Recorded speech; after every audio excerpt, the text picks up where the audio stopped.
அண்மைச் செய்தி.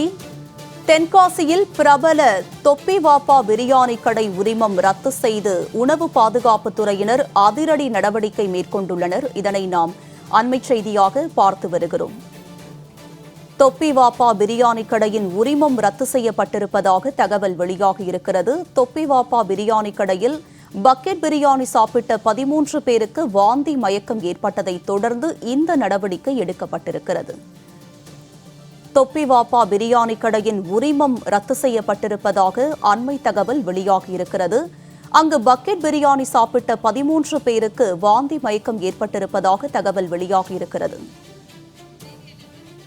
இது பற்றிய கூடுதல் விவரங்களோடு இணைகிறார் எமது செய்தியாளர் ரஞ்சித். அவரிடம் விவரங்களை கேட்டு பெறலாம். ரஞ்சித், இது தொடர்பான விரிவான விவரம் என்ன? பதிவு பண்ணுங்க. நிச்சயமாகவும். அதாவது தென்காசி மாவட்டம் பாவூர் சுத்திரம் பகுதியில் செயல்பட்டு வந்த தொப்பி வாப்பா என்கின்ற பிரபல பிரியாணி கடையில் கடந்த சனிக்கிழமை அன்று பக்கெட் பிரியாணி வாங்கி சாப்பிட்ட 13 பேருக்கு வாந்தி மயக்கம் ஏற்பட்ட நிலையில் அவர்கள் தனியார் மருத்துவமனையில் சிகிச்சைக்காக அனுமதிக்கப்பட்டு தற்போது வீடு திரும்பியுள்ளனர்.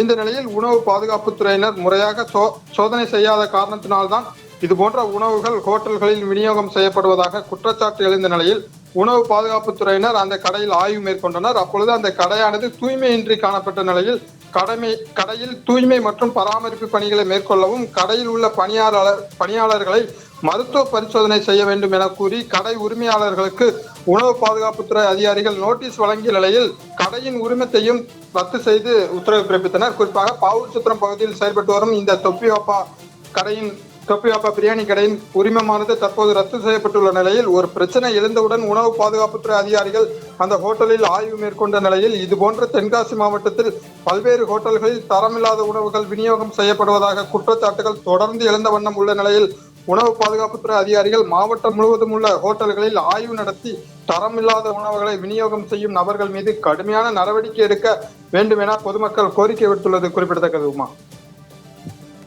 உங்களுடைய விரிவான விவரங்களுக்கு நன்றி ரஞ்சித்.